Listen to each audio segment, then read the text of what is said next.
सच्चिदानंद सदगुरु साईनाथ महाराज की जय। ओम साई राम। मित्रों, आज का ब्लॉग आप सभी हमारे साई परिवार के लिए विशेष लाभकारी और कल्याणकारी है, क्योंकि आज के ब्लॉग में अपने साई परिवार के लिए बहुत ही विशेष उपाय लेकर के आए हैं। जब आपका भाग्य साथ ना दे रहा हो, आपको ऐसा प्रतीत हो रहा हो कि आपका दुर्भाग्य चल रहा है, जब आपको किसी कार्य क्षेत्र में लगातार असफलताएं मिल रही हों, आप कोई भी कार्य करने जाते हैं, कार्य तो श्री गणेश हो जाता है लेकिन उसका सफल परिणित नहीं हो पाता है, ऐसे समयों में आपको कुछ छोटे मोटे उपाय करने चाहिए जिससे आपके सौभाग्य में वृद्धि होती है और आपका सौभाग्य जाग उठता है। तो आइए जानते हैं सबसे पहले उपाय क्या करना है, कैसे लेना है, और कुछ चीज़ें आप जान लीजिए जो जीवन में किसी को बताना नहीं चाहिए। देखिए, सबसे पहला नंबर, आपने कभी बहुत बड़ा सा घर देखा होगा, सुंदर सा घर, तो उस पर देखा होगा एक छोटा सा काले कलर का राक्षस के रूप में या काली हांडी लगा दी जाती है उस छत के ऊपर। क्यों लगाई जाती है आप समझिए, कि उस पर कोई नज़र ना लगे। यहाँ पर मैं आपको बता दूं, नज़र की बाधा भी होती है आपके दुर्भाग्य को जन्म देने में। क्योंकि होता क्या है, आप कहीं से पैसे अर्जन कर रहे हो तो लोगों को डींग बता रहे हो, समाज में बता रहे हो मैं ऐसे कमा रहा हूँ, ये कर रहा हूँ, तो भी होता क्या है कि वहाँ जहाँ से आपकी कमाई आ रही है वहाँ एकदम ब्लॉक होने लगता है, क्योंकि नज़र की बाधा फिर कार्य करने लगती है, नेगेटिव एनर्जी। इसी प्रकार से जब आप पूजा पाठ कोई चीज़ करते हो तो आपको यह नहीं बताना चाहिए कि हम ये पूजा कर रहे हैं, इतना माला कर रहे हैं, क्योंकि ये भी एक नज़र की बाधा लगती है। और होता क्या है कि जिस टाइम पर आप अर्ली मॉर्निंग उठते हो उसमें उठना बंद हो जाता है, पूजा करना बंद हो जाता है और नकारात्मक ऊर्जाएं आपके ऊपर हावी होती हैं जो दुर्भाग्य को जन्म देती हैं।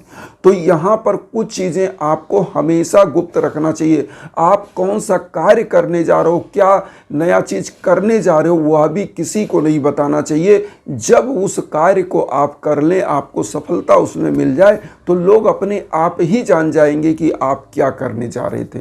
लेकिन यहाँ तो समाज में होता क्या है, लोग पहले से डुग्गी पीटते हैं, पहले से बताते हैं कि हम आज ये करने जा रहे हैं, ये पूजा करने जा रहे हैं, ये चीज़ लेने जा रहे हैं, ऐसा करने। और होता क्या, उसमें जो है नज़र की बाधा, नकारात्मक ऊर्जा लोगों की आपके ऊपर आ जाती है और वह दुर्भाग्य को जन्म दे देती है। तो यहाँ पर जो आज मैं बता रहा हूँ, चुपचाप इस पूजा को करना है। जो भी आपका उद्देश्य है वो केवल आप जानिए, आपके प्रभु जानते हैं और कोई नहीं जानता। आप अपने प्लान को, अपने मनोकामना को, अपने संकल्प को अपने तक रखिए और किसी तक नहीं जाने देना। इवन बीवी बच्चे माँ बाप किसी को नहीं बताना है, आप स्वयं उसको जानिए और चुपचाप भगवान के सम्मुख इस उपाय को करेंगे जो आज मैं बताने जा रहा हूँ। सबसे पहले आपको क्या करना है, इस उपाय को गुरुवार को करिए, थर्सडे को, क्योंकि बाबा का दिन है और आप जिस मनोकामना में चाहते हैं कि उसमें सफलता मिले, वह मनोकामना मेरी पूर्ण हो, तो उसके लिए यह उपाय करना है। करना क्या है, सबसे पहले गुरुवार को आप नहा धो लीजिए। ब्रह्म मुहूर्त में सुबह सुबह उठने की कोशिश करिए, 4 से 5 बजे के बीच में। दैनिक क्रियाकलाप से निवृत्त होइए, नहा धोकर साफ स्वच्छ वस्त्र धारण करिए और बाबा का 2 रत्न जो मैं बार बार बताता हूँ, श्रद्धा और सबरी, ये 2 मन में धारण करके एकदम इत्मीनान से क्या क्या आपको तैयारी कर लेना चाहिए पूजा में लेने के लिए। सबसे पहले एक नारियल, पीला पुष्प, पीला चंदन, घी का दीप और धूप बत्ती, 1 लोटा जल, इतना चीज़ लेकर के आपको बाबा के सम्मुख बैठना चाहिए। थोड़ा सा अक्षत, अक्षत मतलब जो बिना टूटा हुआ चावल हो, सबूत चावल, ऐसा चावल ले लें विचार करके, देख करके, और उसमें जो आप पीला चंदन है उसमें उस अक्षत को मिला दें। अब यहाँ पर सबसे पहला आप कार्य क्या करेंगे, सबसे पहले आप बाबा को तिलक चंदन करिए। उनको, अगर आपके पास मूर्ति है तो बाबा को नहला धुला करके उनका जो जल है, एक मतलब उसमें थाली में नहलाइए बाबा को रख करके। वह जल बाबा को नहलाने के बाद बाबा को साफ स्वच्छ वस्त्र धारण कराइए और जो जल से आप बाबा को नहलाएं वो जल जो थाली में पूरे घर में छिड़क दीजिए। अब यहाँ पर आपको क्या करना, बाबा को पीले आसन पर स्थापित करिए। पीले आसन स्थापित करने के बाद घी का दीप प्रज्वलित करिए, धूप बत्ती प्रज्वलित करिए। जो नारियल लिया है, पुष्प लिया है, बाबा को तिलक चंदन कर दीजिएगा, अक्षत मिला के वही स्वयं लगा लीजिएगा।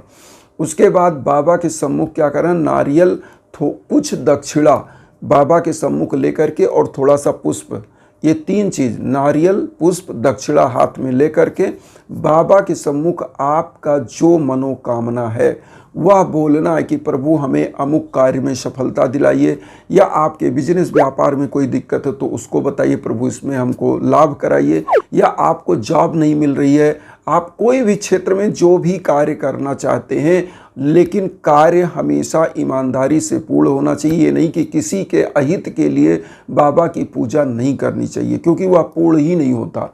तो आप अपनी सफलता के लिए मांग रहे हैं बाबा से, तो नारियल और वह पुष्प और जो दक्षिणा है बाबा के श्री चरणों में अर्पित कर दीजिए अपना संकल्प बोलने के बाद। अब यहाँ पर आपको करना क्या है, गुरुवार से अगर आप चाहें तो साईं सच्चरित्र का सप्ताह पारायण पाठ कर सकते हैं, क्योंकि यह अपने आप में रामबाण है। गुरुवार से साईं सच्चरित्र का सप्ताह पारायण पाठ करिए। सप्ताह पारायण पाठ आप करना चाहते तो 1 वीक में आपको साईं सच्चरित समाप्त करना। जैसे मैं आपको दिखा दे रहा हूँ, साईं सच्चरित की जो ये बुक है, ये आप देखिए, ये साईं सच्चरित की जो बुक है, इसको 1 वीक में आपको समाप्त करना है पढ़ करके। कैसे, देखिए, जब आप पूजा में, जैसे पहले दिन आपने बाबा को पूजा किया, धूप दीप बढ़िया से जलाया, उनको भोग लगाया, सब कुछ किया, अब आपको साईं सच्चित का उसी दिन संकल्प करके अपनी मनोकामना बाबा के सम्मुख आपने बोल दिया, नारियल चढ़ा दिया। बाबा का अति प्रिय नारियल है और नारियल को श्रीफल बोलते हैं। हमारी समस्त पूजाओं में, हमारे हिंदू धर्म के नारियल को सबसे शुभ माना जाता है और सभी पूजा में लगभग नारियल का यूज होता है। तो नारियल बाबा का भी प्रिय था, नारियल आपने अर्पित किया। दक्षिणा, क्योंकि बाबा अपने जो प्रिय शिष्य होते थे उनसे दक्षिणा मांग लिया करते थे, उनके पाप कर्मों को काटने के लिए, उनके दुर्भाग्य को काटने के लिए।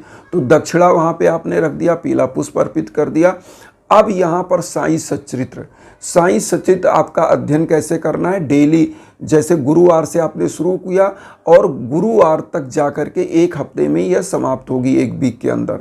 तो आपको क्या करना है, डेली 1 घी का दीप प्रज्वलित करना, जो बाबा की डेली की पूजा करते हैं, धूप बत्ती जला करके, लोटे में जल पुष्प आदि अर्पित करके, और साईं सच्चरित्र पढ़ने बैठ जाना 1 घी का दीप जला करके।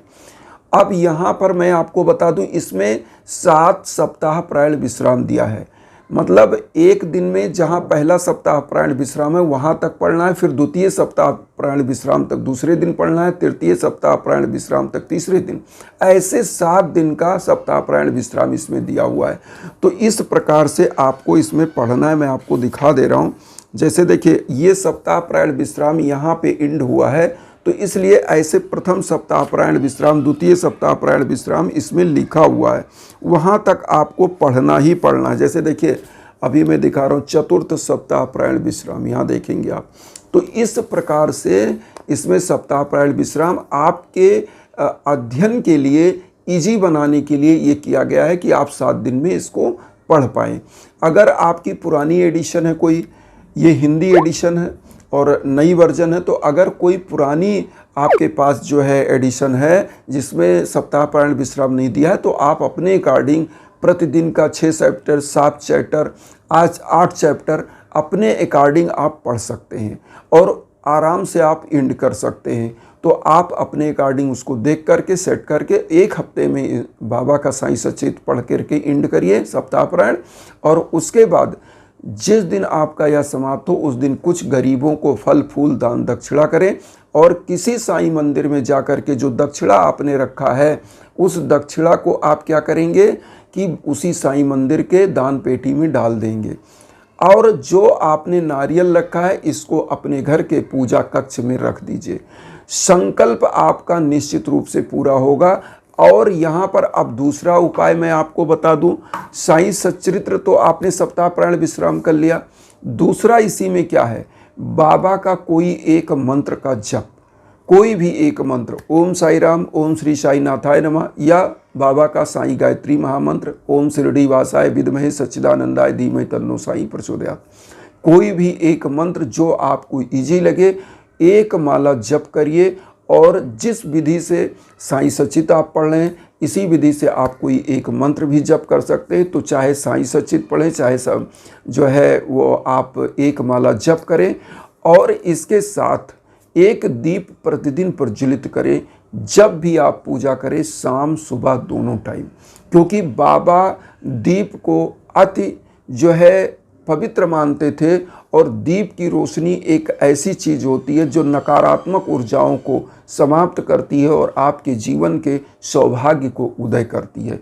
और एक चीज़ यहाँ पर आप करेंगे, बाबा की कोई भी पूजा जिस समय से आप अनुष्ठान कर रहे हो, कभी भी जीवन में धारणा करना चाहिए जानवरों को मारना नहीं चाहिए। वो आपके घर अगर आ रहे हैं, पूजा के समय आ रहे हैं, तो आप डिस्टर्ब ना होइए, उठ करके उनको अन्न जल दीजिए। अगर वह आपके घर पर इस निगाह से आ रहा है, इस लालच से आ रहा है कोई भी जीव जंतु कि मुझे इस स्वामी के घर आज थोड़ा सा निवाला मिलेगा, तो निश्चित दया भाव से देना चाहिए। क्योंकि बाबा आपकी परीक्षा भी लेते हैं और ऐसे रूपों में बाबा आ जाएंगे कि आप समझ नहीं पाएंगे।